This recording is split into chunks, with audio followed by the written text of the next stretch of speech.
testing of Hyundai HGN16 air-circuit breaker. The basic settings will be set by the customer. For testing, we add a 220-volt AC power supply. At first, we trip the breaker manually.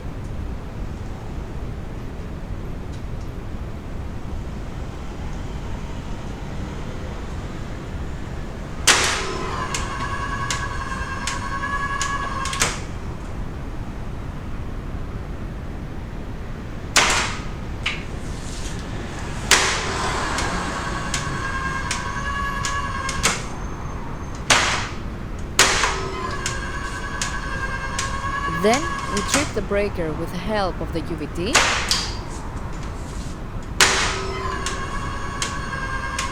Next, we perform a short time delay test and the breaker trips almost instantly. And lastly, we perform a long time delay test and the breaker trips.